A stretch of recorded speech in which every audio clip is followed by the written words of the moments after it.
January 15, 2024, News Report 1. A delegation led by former U.S. National Security Advisor Hadley and former Deputy Secretary of State Steinberg held talks with Taiwanese President Tsai Ing-wen in Taipei on January 15. This delegation was dispatched by U.S. President Biden, and the chairman of the American Institute in Taiwan, Rosenberg, accompanied them. The delegation expressed U.S. congratulations on Taiwan's successful election and reiterated concerns for peace and stability in the Taiwan Strait, supporting Taiwan's prosperity.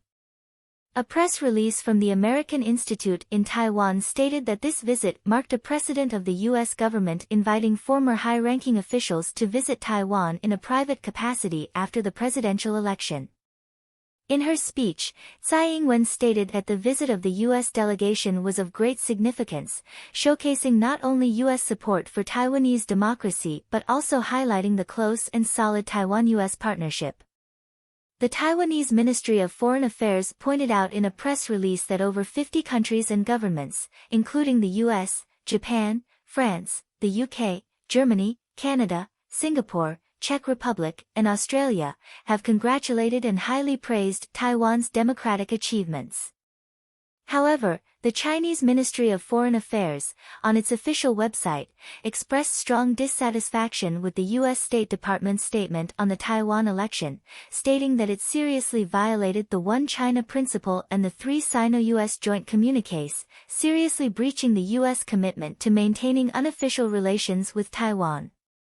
China strongly opposes this and has lodged a solemn representation with the U.S. Chinese Foreign Minister Wang Yi, emphasized that regardless of Taiwan's election results, it does not change the basic fact that Taiwan is part of China. He warned that any act of promoting Taiwan independence would face severe historical and legal consequences, emphasizing that any violation of the One China principle would be opposed by the Chinese people and the international community. Additionally, on the second day of Taiwan's election, the Chinese Broadcasting Network's military channel announced on Weibo that multiple warships from the Eastern Theater Command were sent to the East China Sea for maritime exercises aimed at enhancing cooperative combat capabilities. The Taiwanese Ministry of National Defense responded, stating that the situation around the Taiwan Strait is closely monitored, and there are no abnormal conditions. The Pacific island nation of Nauru announced the severance of relations with Taiwan, recognizing the People's Republic of China. Nauru and Taiwan established diplomatic relations in 1980, severed ties in 2002, restored diplomatic relations in 2005, and are now parting ways again. In response to China's approach to the new Taiwan government, diplomatic relations have been compressed, reducing Taiwan's international space. These measures are evidently China's assertive response in the diplomatic arena. However, the attitudes of the Chinese people towards the Taiwan election differ significantly from the government. There are reports that Chinese citizens are secretly bypassing internet restrictions to follow the Taiwan election, expressing admiration for Taiwan's democratic system and even sharing real-time election data on WeChat. News Report 2. Former chairperson of the Democratic Progressive Party, DPP, in Taiwan, Xi Mingtai, passed away in the early hours of January 15 at the age of 83. She was diagnosed with hepatitis B at the age of 36, which later developed into liver cancer at 60. In recent years, his health had gradually deteriorated, and he was hospitalized at the end of last year due to a recurrence of liver cancer. Xi Mingtai's daughter posted a statement on Facebook, pointing out that January 15 was Xi Mingtai's birthday, so this day is not a day of mourning but a birthday. She expressed that the spirit and values Xi Mingtai defended throughout his life would continue to thrive in the world. Xi Mingtai was the overall commander of the 1979 Formosa incident and was imprisoned 3 times as a political prisoner, serving a total of 26 years in jail. He was hailed as Taiwan's Mandela. Xi Mingtai had served as a legislator and played a significant role in the 2006 movement protesting then-President Chen Shui-bian's corruption, leading the Million Voices Against Corruption campaign, with the Red Shirt Army surrounding the presidential office. Xi Mingtai had announced his candidacy for the presidential election for 16 years but withdrew due to insufficient endorsements. He is considered a pioneer of Taiwan's democracy, and his passing has led to mourning in society. News Report 3. According to Bloomberg, U.S. Special Presidential Envoy for Climate John Kerry announced his resignation on January 13. He will assist U.S. President Biden in his re-election campaign. Kerry had been serving as the climate envoy since 2021, dedicated to seeking regional agreements worldwide and promoting clean energy and emission reduction efforts. Currently, Biden has not yet determined Kerry's successor. On the day before Kerry's resignation, January 12, the Chinese Ministry of Ecology and Environment announced that due to health reasons, Xie Zhenhua would no longer serve as China's climate envoy. After Xie Zhenhua's departure, former Deputy Minister of Foreign Affairs Liu Zhenmin took over the position. It is worth noting that Xie Zhenhua had been cooperating with Kerry and others for the past decade. These personnel changes indicate the crucial role climate envoys play in Sino-US relations, and the new envoy will continue to address global issues such as climate change. News Report 4. As of January 14, the conflict between Israel and Hamas has entered its 100th day. In this conflict, Israel has reduced operations in the northern Gaza Strip while conducting extensive attacks in the southern Hayanis and central areas. On January 13, Israeli Prime Minister Netanyahu stated that Israel would ultimately penetrate the southern Gaza, control the border between Gaza and Egypt, citing Hamas's weapons smuggling activities in the region. Netanyahu declared that Israel would continue military operations in Gaza until achieving complete victory, and no one could stop Israel. In addition, on January 14, the Israeli military announced the arrest of two sisters of Hamas deputy chief, Ori, in the West Bank, accusing them of inciting terrorism against Israel. Furthermore, on the same day, Hezbollah in Lebanon launched anti-tank missiles hitting the town of Yaval in northern Israel, resulting in 2 casualties. The Israeli military announced the nighttime killing of 4 gunmen who crossed the border from Lebanon into Israel. Since October 7 of the previous year, there have been continuous clashes along the Israel-Lebanon border, with Hezbollah engaging Israeli forces daily. Reportedly, 115,000 people have evacuated Israel's border areas to avoid the conflict. This situation has heightened regional tensions and had a significant impact on local residents. News Report 5. The U.S. military announced on Twitter that on January 15, Houthi rebels in Yemen launched an anti-ship ballistic missile, hitting a U.S. RRO ship. Fortunately, there were no casualties or significant damage, and the ship continues its voyage. Additionally, the U.S. Central Command stated that on January 14, U.S. military aircraft successfully shot down an anti-ship cruise missile launched by Houthi rebels, targeting a U.S. destroyer in the Red Sea. This is considered a retaliatory action by the Houthis against the U.S. In the early hours of January 12, the UK-US coalition conducted multiple attacks on Houthi positions. On January 13, the U.S. destroyer USS Carney launched Tomahawk cruise missiles, targeting Houthi radar stations. UK Foreign Secretary Cameron stated on Sky News on January 14 that if the Houthis continue to target Red Sea vessels, the UK and the US will take further striking measures. Cameron explicitly pointed out that Iran undoubtedly supports the Houthis, as well as Hamas and Hezbollah, providing them with weapons. Since mid-November of the previous year, the Houthis have launched 28 attacks on Red Sea vessels, affecting ships from over 50 countries, causing global supply chain disruptions and adding pressure to inflation. Some view these events as involving conspiracy, intertwining international relations and regional conflicts. News Report 6. January 14 became the worst day for the Russian Air Force since the invasion of Ukraine, as the Ukrainian Air Force Command announced the downing of 2 significant Russian aircraft in the Azov Sea. One was an A-50 airborne early warning aircraft, and the other was an Il-22 command aircraft. The command aircraft made an emergency landing, while the airborne early warning aircraft crashed. Russian media reported that around 9 p.m. on that day, the Russian A-50 disappeared from radar, and nearby Su-35 fighters pilots reported seeing the aircraft crash in flames. The A-50 airborne early warning aircraft has been in service since 1984, with a peak of over 40 aircraft. Now, only 13 are operational. Each A-50 is valued at $1 billion and is larger than similar American airborne early warning aircraft, possessing strong tracking capabilities. The Ukrainian Air Force commander stated that the A-50 is crucial to the Russian military, and this downing is a significant victory for the Ukrainian military. Additionally, Ukraine also targeted the Il-22I Lyashin A-50 airborne command aircraft, which made an emergency landing near the Russian border city of Anapa. The tail and both engines of the command aircraft were severely damaged, leading to 2 fatalities. The Il-22M is an airborne control aircraft modified from civil aviation technology, used for intelligence and communication control in warfare. There are claims that Ukraine used Patriot missiles for the attack, stating that Russian aircraft entered the range of Ukrainian anti-aircraft fire. This event marks a significant achievement for Ukraine in resisting the Russian invasion.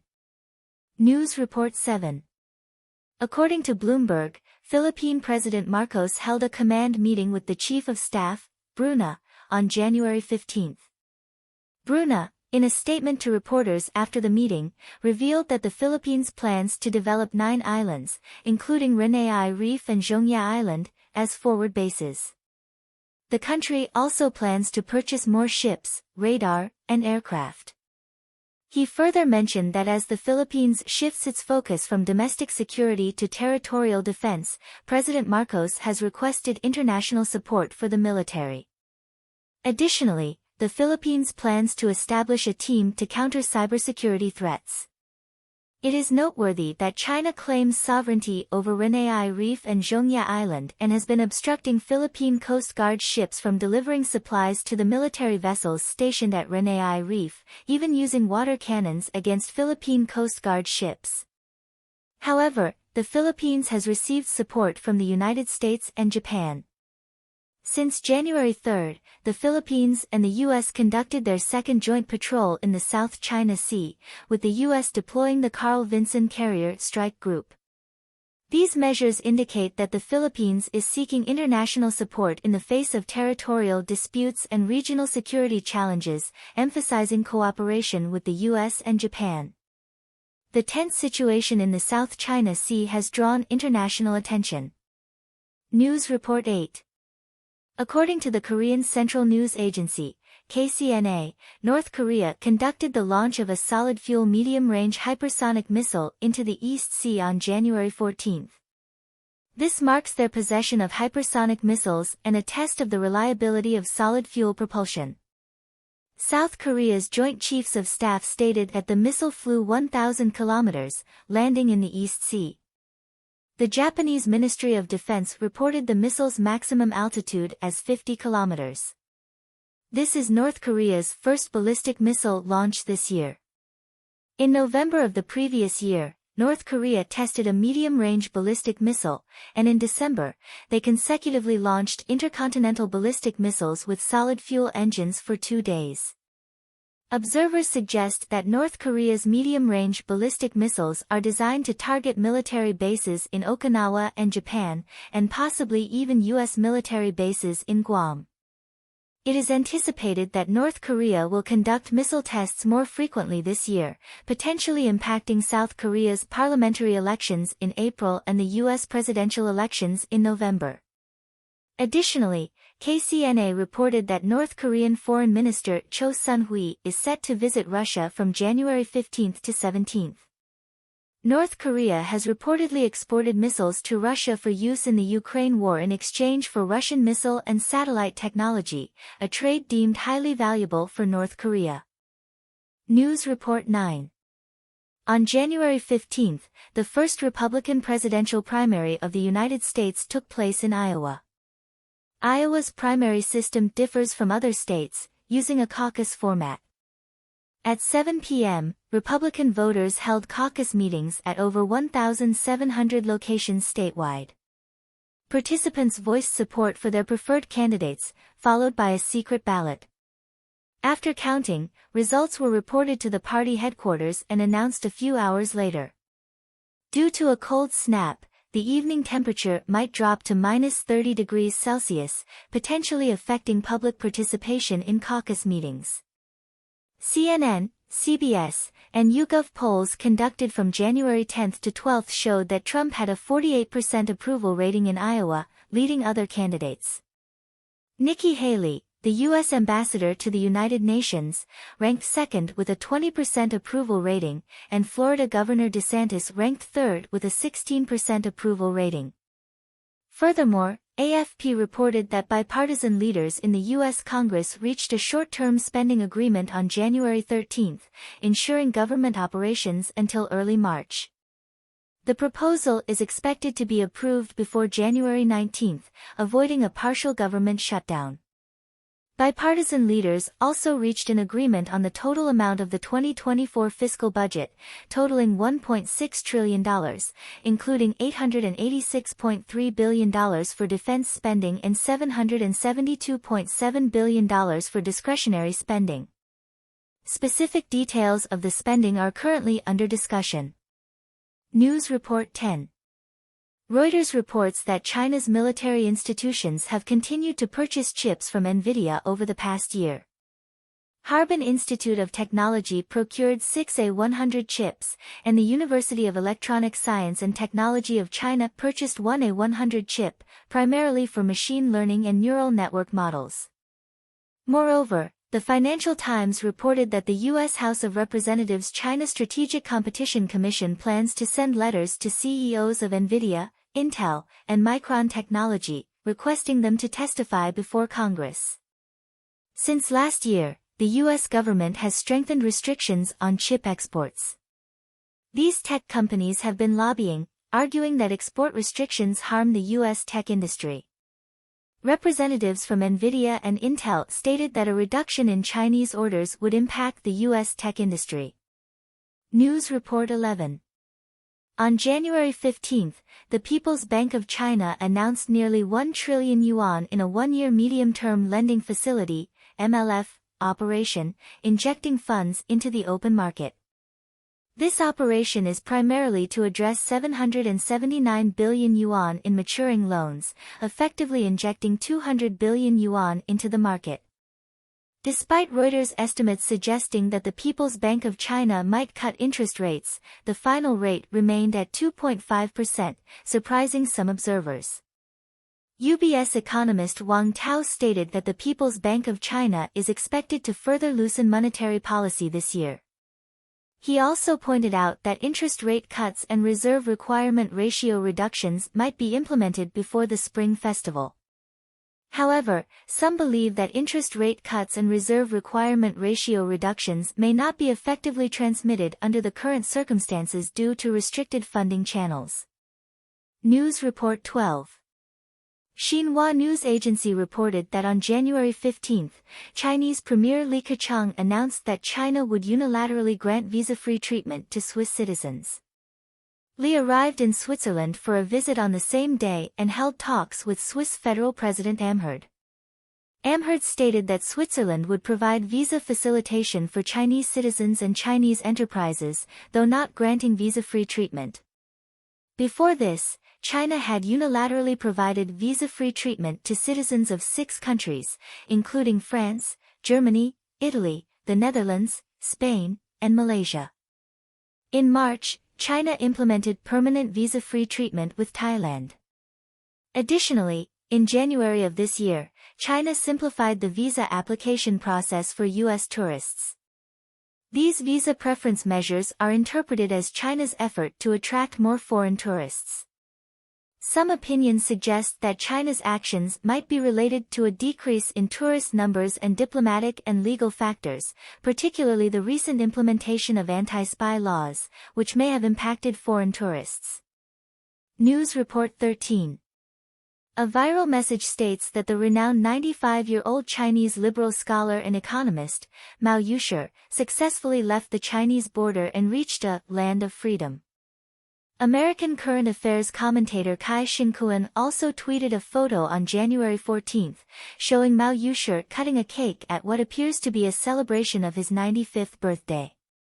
In the tweet, Kai Shinkuan mentioned that Mao Yusher openly admitted not intending to return to China in his lifetime but is not pessimistic about the future. He believes that the tide of history is irreversible and is confident that China will integrate into the world's free family in the near future, possessing a market economy with free competition, as well as basic rights of freedom, expression, and migration, free from fear. Mao Yusher is a well-known liberal scholar and economist in China, having served as the honorary chairman of the Unirule Economic Research Institute and the chairman of the Humanistic Economics Society. He has long faced suppression from the Chinese government.